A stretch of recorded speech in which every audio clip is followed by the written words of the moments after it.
ಆಹಾರ ಇಲಾಖೆಯ ವರದಿ ಬಗ್ಗೆ ಅಬ್ದುಲ್ ರಜಾಕ್ ಒಂದು ಪ್ರತಿಕ್ರಿಯೆಯನ್ನ ಕೊಟ್ಟಿದ್ದಾರೆ.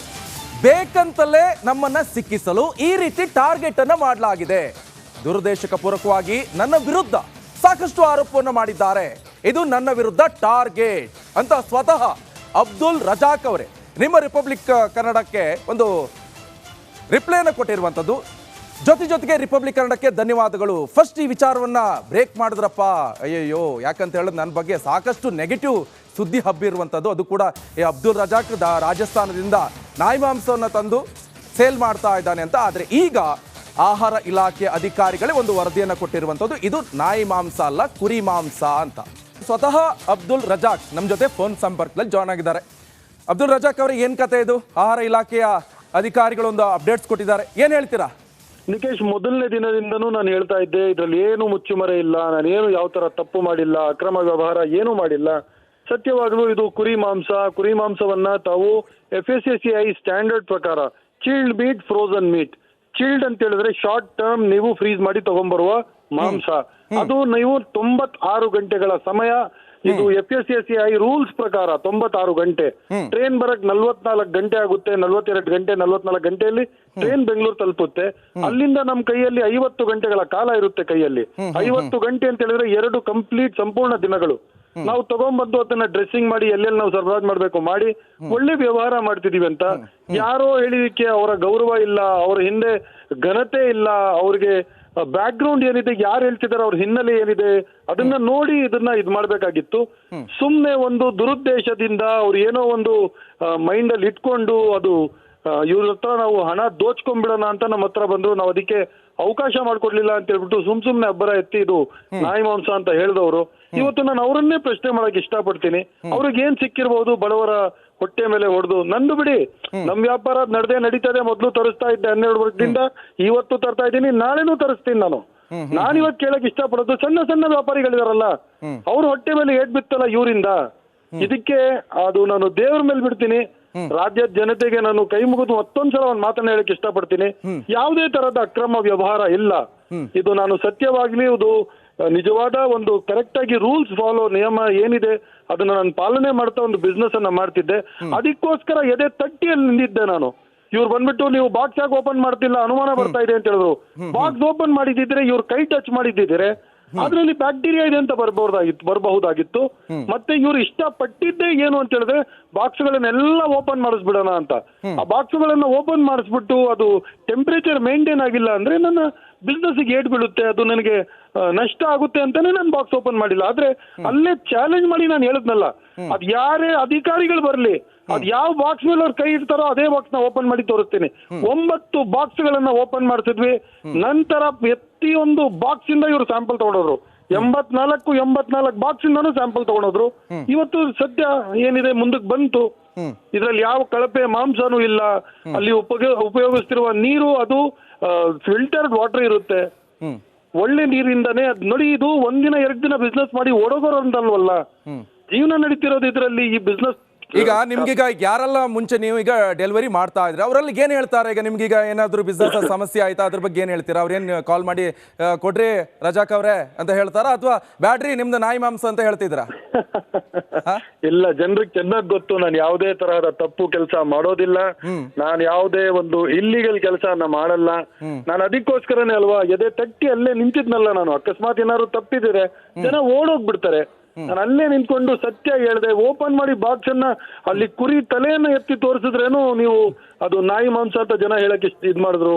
ಅಲ್ಲಿ ಇರೋರು, ನಾನು ಹೇಳ್ತೀನಲ್ಲ, ರಾಜ್ಯದ ಜನತೆಗೆ ಚೆನ್ನಾಗಿ ಅರ್ಥ ಆಗಿದೆ ಇದು, ಇದ್ರಲ್ಲಿ ಏನು ಮುಚ್ಚುಮರೆ ಇಲ್ಲ, ಅದಕ್ಕೋಸ್ಕರನೇ ನಿಂತ್ಕೊಂಡು ಮಾತಾಡ್ತಿದ್ದಾರೆ ಅಂತ. ಅಲ್ಲ, ಈಗ ಹಾಗಾದ್ರೆ ಏನಿದು ಬಿಸ್ನೆಸ್ ಟಾರ್ಗೆಟಾ ನಿಮ್ದು? ಒಳ್ಳೆ ವ್ಯಾಪಾರ ಆಗ್ತಾ ಇದೆ, ಕಡಿಮೆ ರೇಟಲ್ಲಿ ಕೊಡ್ತೀವಿ, ಬೇರೆಯವ್ರು ನಿಮ್ಮ ಇಲ್ಲ ಇದು ಪಿಂಪು, ಇವನು ದಂಧೆನೇ ಇದು. ಇವೊಂದು ಆ ಹಿಂದೂಪುರದಲ್ಲಿ ಹೋಗಿ ಅಲ್ಲಿ ಕಸಾಯಿಗಳನ್ನ ಕಷ್ಟ ಕೊಟ್ಟು ಅವ್ರಿಗೆ ನಷ್ಟ ತಂದು ಅಕಸ್ಮಾತ್ ನಮಗೆ ಇಷ್ಟು ಕೊಟ್ಟಿಲ್ಲ ಅಂತ ಹೇಳಿದ್ರೆ ನಿಮಗೆ ಇದು ಮಾಡ್ಬಿಡ್ತೀನಿ, ನಿಮ್ ಬಿಸ್ನೆಸ್ ನೇ ಹಾಳು ಮಾಡಿಸ್ತೀನಿ. ಇದೆಲ್ಲ ಆಡಿಯೋ ರೆಕಾರ್ಡಿಂಗ್ ಸಮೇತ ನನ್ನ ಹತ್ರ ಇದೆ. ಯಾಕೆ ನೀವು ಟಾರ್ಗೆಟ್ ಆದ್ರಿ? ಅಬ್ದುಲ್ ರಜಾಕ್ ಯಾಕೆ ಟಾರ್ಗೆಟ್ ಆದ್ರು? ನಿಮ್ಮೇಲೆ ಏನು ವೈರತ್ವ? ನೀವೇನ್ ಮಾಡಿದ್ರಿ? ಇಲ್ಲ ಅವ್ರಿಗೆ ನೋಡಿ, ಬರೀ ನಾನು ಇದ್ರಲ್ಲಿ ಇನ್ವಾಲ್ವ್ ಇದೀನಿ ಅಂತಾನೆ ಇಷ್ಟೊಂದೆಲ್ಲ ಬಂದಿರೋದು. ಇದು ಇವರು ನನಗೆ ಎಲ್ಲಾ ತರದ ತೊಂದರೆಗಳನ್ನ ಕೊಟ್ರು. ನಾನು BBMP ಆಫೀಸ್ಗೆ ಹೋಗಿ ನಾನು ಕ್ಲೀನ್ ಚಿಟ್ ತಗೊಬಂದೆ, FSSAI ತೋರಿಸಿದ್ವಿ, ಹೆಲ್ತ್ ತೋರಿಸಿದ್ವಿ, ಪೊಲೀಸ್ ಡಿಪಾರ್ಟ್ಮೆಂಟ್ ತೋರಿಸಿದ್ವಿ, CCB ತೋರಿಸಿದ್ವಿ. ಪ್ರತಿಯೊಂದು ಲೈಸೆನ್ಸ್ ದಾಖಲಾತಿಗಳನ್ನ ತೋರಿಸಿ ಮಾಡಿ ಎಲ್ಲ ಕರೆಕ್ಟ್ ಇತ್ತು. ಏನು ಮಾಡಕ್ಕಾಗದೆ ಲಾಸ್ಟ್ ಅಲ್ಲಿ ಪಿಂಪ್ಕೆರೆಹಳ್ಳಿನ ಕರೆದು ಬಿಟ್ಟು ಆ ಪಿಂಪಲ್ ನಿಂತ್ಕೊಂಡು ಸುಮ್ನೆ ಜೋರಾಗಿ ಅಪರ ಹಾಕ್ಬಿಟ್ಟು ಇದು ನಾಯಿ ಮಾಂಸ ಬಾಲ ಇದೆ ಅಂತ ಹೇಳಿದಕ್ಕೆ ಅದು ಇದು. ಮತ್ತೆ ನಾನು ತುಂಬಾ ಧನ್ಯವಾದಗಳನ್ನ ಹೇಳ್ತೀನಿ ತಮ್ಗೆ. ತಾವು ಫಸ್ಟ್ ಈ ಸ್ಟೋರಿಯನ್ನ ಬ್ರೇಕ್ ಮಾಡಿದೀರಾ.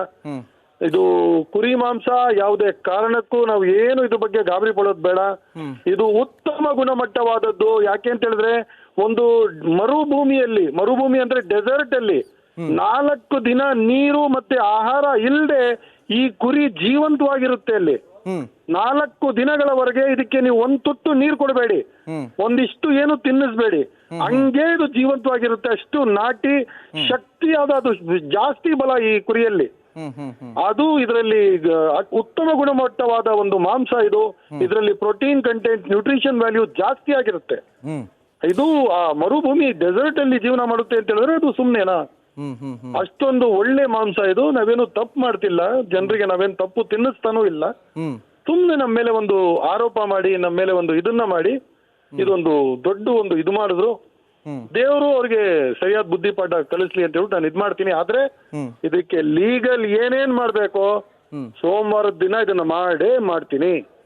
ಇದ್ರ ಹಿಂದೆ ನಡೆಸಿದ ಷಡ್ಯಂತ್ರ ಯಾರ್ಯಾರಿದಾರೋ ಈಗ ಜನ ಹೇಳ್ತಾರೆ ಇದು ನಾಯಿ ಅಲ್ಲ, ಓಕೆ ಕುರಿ, ಆದ್ರೆ ಒಳ್ಳೆ ಗುಣಮಟ್ಟದ ಆಹಾರವನ್ನ ಕೊಡಿ, ನಮಗೆ ಮಾಂಸವನ್ನ ಸೇಲ್ ಮಾಡಿ ಅಂತ ಹೇಳ್ತಾರೆ. ಏನ್ ಹೇಳ್ತೀರಾ?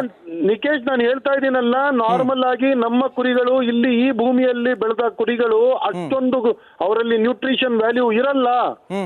ಇದು ಮರುಭೂಮಿಯಿಂದ ಬರುವ ಕುರಿ. ಮರುಭೂಮಿ ಅಂದ್ರೆ ಅಲ್ಲಿ ಹೀಟ್ ಕಂಡೀಷನ್ಸ್ ಜಾಸ್ತಿ, 48 ಡಿಗ್ರಿ ವರೆಗೂ ಬಿಸಿಲಿರುತ್ತೆ ಅಲ್ಲಿ. ಆ ಬಿಸಿಲಲ್ಲಿ ಆಹಾರ ಇಲ್ಲದೆ, ನೀರು ಇಲ್ಲದೆ 4 ದಿನ ಇದು ತಡ್ಕೊಳ್ಳುತ್ತೆ. ಇದು ಜೀವಂತವಾಗಿರುತ್ತೆ. ಅಷ್ಟು ಶಕ್ತಿ ಇದ್ದ ನಾಟಿ ಕುರಿ ಇದು. ಸಿರೋಹಿ ಎಂಬ ಬ್ರೀಡ್ ಇದು. ಇದು ಶವಾನ್ ಅಂತಾರೆ ಇದಕ್ಕೆ.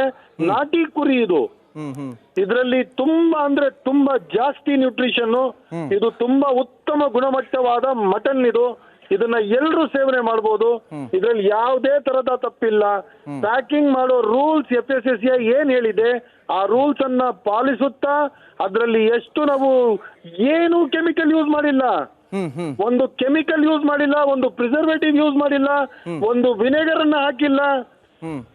ಸುಮ್ನೆ ಕಳಪೆ ಮಾಂಸ ಅಂದ್ರಲ್ಲ, ಏನು ನಾವು ಕೆಮಿಕಲ್, ಅದರಲ್ಲಿ ಪ್ರಿಸರ್ವೇಟಿವ್, ಯಾವುದೇ ತರದ ವಿನೆಗರ್ ಏನು ಯೂಸ್ ಮಾಡಲ್ಲ.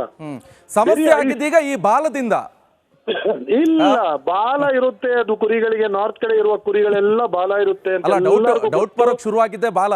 ಇಲ್ಲ, ಇದು ಏನು ಅಂತ ಹೇಳಿದ್ರೆ ಇವ್ರ ಮಾತಿಗೆ ನಾವು ಬಗ್ಲಿಲ್ವಲ್ಲ, ಅದಕ್ಕೆ ಈ ತರದ ಒಂದು ಷಡ್ಯಂತ್ರ ರಚಿಸಿ ಇದಕ್ಕೆ ನಾಯಿ ಮಾಂಸ ಅಂತ ಹೇಳೋಣ ಅಂತ ಹೇಳಿ ಇವರೆಲ್ಲ ಮಾತಾಡಿರೋದು, ಇದ್ರ ಹಿಂದೆ ಇರೋದು ಎಲ್ಲ ಪ್ರೂಫ್ ಸಮೇತ ಇದೆ. ಅದನ್ನ ಸರಿಯಾದ ಟೈಮ್ ಅಲ್ಲಿ ಇದಕ್ಕೆ ಏನ್ ಮಾಡ್ಬೇಕು ಕಾನೂನು ಕ್ರಮ ಅಂತೂ ನಾನು ತಗೊಳ್ತೀನಿ. ಡೆಫಮೇಷನ್ ಅಂತೂ ಹಾಕಿ. ಈಗ ನೀವು ಮುಂದೇನ್ ಮಾಡ್ತೀರಾ? ಈಗ ಅವ್ರ ವಿರುದ್ಧ ಏನಾದ್ರು ಕೋರ್ಟ್ ಮೊರೆ ಹೋಗ್ತೀರಾ? ಏನ್ ಕತೆ, ನನ್ನ ಮಾನ ನಷ್ಟ ಆಯ್ತು, ಇಡೀ ಕರ್ನಾಟಕದಂತ ಈ ತರ ಮಾಡಿದ್ರು, ಏನ್ ಕತೆ? ಯಾರಿಗೂ ಕಷ್ಟ ಕೊಡ್ಲಿಲ್ಲ, ತೊಂದರೆ ಕೊಡ್ಲಿಲ್ಲ. ಆದ್ರೆ ಸುಮ್ನೆ ಆಗಿ ಒಂದು ನಿಯತ್ತಾಗಿ ಬಿಸ್ನೆಸ್ ಮಾಡ್ತಿರೋ ನನ್ನನ್ನ ಬಂದ್ಬಿಟ್ಟು ನನ್ನ ಕಾಲ್ ತುಳಿದು ನನಗೆ ಹಿಂಸೆ ಕೊಟ್ಟು ನನಗೆ ಈಗ ನೀವೇನು ರಿಟರ್ನ್ ಕೇಸ್ ಹಾಕ್ತೀರಾ? 100% ನಾನು ಕಂಪ್ಲೇಂಟ್ ಮಾಡ್ತೀನಿ ಸೋಮವಾರದ ಒಳಗೆ. ಯಾವಾಗ? ಎಲ್ಲ ತಯಾರಿದೆ. ಸೋಮವಾರ ಬೆಳಿಗ್ಗೆ ಇದನ್ನ ನಾನು ಮುಂದಕ್ಕೆ ಏನ್ ಕಾನೂನು ರೀತಿಯಲ್ಲಿ ಏನ್ ಕ್ರಮ ವಹಿಸಬೇಕು ಇವ್ರ ವಿರುದ್ಧ, ಆ ಕಾನೂನು ಕ್ರಮವನ್ನ ಸರ್ಕಾರ ತಗೋಬೇಕು. ನಾನು ಸರ್ಕಾರವನ್ನ ನಾನು ಹೋಗಿ ಮನವಿ ಮಾಡ್ತೀನಿ ಸೋಮವಾರ. ಸೋಮವಾರ ಹೋಗ್ತೀರಾ? ಯಾವ ಸ್ಟೇಷನ್? ನಾನು ಹೋಗ್ತೀನಿ, ನೀವು 100% ಹೋಗ್ತೀನಿ. ನಾನು ಬಿಡಲ್ಲ. ಇದು ಕಾಟನ್ಪೇಟೆ ಪೊಲೀಸ್ ಸ್ಟೇಷನ್ ಇಂದ ಶುರು ಆದದ್ದು. ಈಗ ನೆಕ್ಸ್ಟ್ ಈಗ ಮಾಂಸ ತರಿಸೋದು ಸ್ವಲ್ಪ ದಷ್ಟಪುಷ್ಟವಾದ ಕುರಿಗಳನ್ನು ತರಿಸಿ. ಯಾಕಂತ ಹೇಳಿದ್ರೆ ಸ್ವಲ್ಪ ಡೌಟ್ ಬರುತ್ತೆ ನಾಯಿಗೆ ಅಂತ. ಮತ್ತೆ ಯಾಕೆ ನಿಮ್ಮ ರಗಳೆ ಅಲ್ವಾ? ಇಲ್ಲ, ಇವಾಗ ಜನರಿಗೆ ಚೆನ್ನಾಗಿ ಗೊತ್ತಾಗಿದೆ ನಿಗೇಶ್. ಅದೇನಂತ ಹೇಳಿದ್ರೆ ಆ ಕಡೆ ಬರುವ ಕುರಿಗಳನ್ನ ಅದೇ ಜನರಿಗೂ ಸ್ವಲ್ಪ ಕನ್ಫ್ಯೂಸ್ ಆಯ್ತು. ಎಲ್ಲೋ ಇದು ನಾಯಿ ಅಥವಾ ಮುದೋಳ್ ನಾಯ ಯಾವ್ದು ಅಂತಾನು ಗೊತ್ತಾಗ್ತಿಲ್ಲ. ಬಾಲ ಬೇರೆ ಉದ್ದ, ಬಾಲ ಬೇರೆ ಕಟ್ ಮಾಡಿಲ್ಲ. ಏನ್ ಹೇಳೋದ್ ಕತೆ? ಇಲ್ಲ, ಏನಕ್ಕೆ ಕಟ್ ಮಾಡ್ಬಿಡ್ತಾರೆ ಬಾಲ ಏನಕ್ಕೆ ಕಟ್ ಮಾಡ್ಬಿಡ್ತಾರೆ ಅಂದ್ರೆ ನಿಮ್ಮೇಲೆ ಹಾಗೆ ಹಂಗಲ್ಲ ನೋಡಿ. ನಾವೇನಾದ್ರು ತಪ್ಪು ಮಾಡಂಗಿದ್ರೆ ಅದನ್ನ ಬಾಲ ಕಟ್ ಮಾಡಿ ತರಿಸ್ಬೇಕಾಗಿತ್ತು. ಅದು ತಪ್ಪಲ್ಲ, ಅದು ಸತ್ಯವಾಗ್ಲೂ ಕುರಿನೇ. ಅದು ನಾನು ನಿಮ್ ಸ್ಟುಡಿಯೋ ಕುರಿನೇ ಅಲ್ಲ ಅಲ್ಲ ಅಲ್ಲ ಅಲ್ಲ ರಜಾಕ್ ಅವರೇ, ಈಗ ನೀವು ಅಲ್ಲಿಗೆ ರಜಾಕ್ ಅವ್ರೆ ಒಂದ್ ನಿಮಿಷ, ನೀವು ರಾಜಸ್ಥಾನಕ್ಕೆ ಹೋಗ್ತೀರಾ ಈ ಮಾಂಸ ತರಬೇಕಾದ್ರೆ, ಇನ್ ಕೇಸ್ ನಿಮ್ಗೆ ಗೊತ್ತಿಲ್ಲದೇನೋ ನಾಯಿನ ಹಾಕಿ ಕೊಟ್ಟಪ್ಪ, ನೀವೇನ್ ಮಾಡ್ತೀರಾ? ಪಾರ್ಸಲ್ ಹಾಕಿದಾಗ ನೀವು ಬೆಂಗಳೂರಲ್ಲಿ ಇರ್ತೀರಾ, ಒಂದ್ 4 ಕಳ್ಸಪ್ಪ, 1 ಕ್ವಿಂಟಲ್ ಕಳ್ಸ ಕುರಿನ ಅಂತ ಹೇಳಿದಾಗ ಅಲ್ಲಿರೋನು ಬಾಕ್ಸ್ ಪಾರ್ಸಲ್ ಮಾಡಿ ನಾಯಿನ ಒಂದ್ 2 ಬಡ್ದು ಹಾಕಿ ಕಳಿಸ್ದ, ಏನೋ ಡೌಟ್ ಬಂದಿರ್ಬೇಕು ಹುಡುಗರಿಗೆ. ದಯವಿಟ್ಟು ಅರ್ಥ ಮಾಡ್ಕೊಳ್ಳಿ, ಅಲ್ ಬ್ರೂಜ್ ಮೀಟ್ ಟ್ರೇಡಿಂಗ್ ಕಂಪನಿ ಅಂತ ಹೇಳ್ಬಿಟ್ಟು ಈ ಕಂಪನಿ ಬೆಂಗಳೂರಿನಿಂದ ನಮ್ಗೆ ಬೆಂಗಳೂರಿಗೆ ಕಳಿಸ್ತಾ ಇದೆ, ಹೈದರಾಬಾದ್ ಕಳಿಸ್ತಾ ಇದೆ, ಚೆನ್ನೈಗೆ ಕಳಿಸ್ತಾ ಇದೆ, ಮತ್ತೆ Dubai, Bahrain, Kuwait, Saudi Arabia ಎಲ್ಲ ಹೊರ ದೇಶಗಳಿಗೆ ಕಳಿಸ್ತಾ ಇದೆ. ಹಲಾಲ್ ಸರ್ಟಿಫೈಡ್ ಕಂಪನಿ ಅದು. ಅದೇನು 1-2 ದಿನದ ಕಂಪನಿ ಅಲ್ಲ. 1982ರಿಂದ ಆ ಕಂಪನಿ ಎಕ್ಸ್ಪೋರ್ಟ್ಸ್ ಅಲ್ಲಿದೆ, ಎಕ್ಸ್ಪೋರ್ಟ್ ಮಾಡ್ತಿದೆ ಆ ಕಂಪನಿ ಎಲ್ಲಾ ತರಹದ. ನೋಡಿ, ಇನ್ನೊಂದು ಮಾತು ಹೇಳ್ತೀನಿ, ನೀವಾದ್ರೂ ಅಬ್ದುಲ್ ರಜಾಕ್ ಅವರೇ ಮತ್ತೆ ನಿಮ್ಮನ್ನ ಮಾತನಾಡ್ತೀನಿ.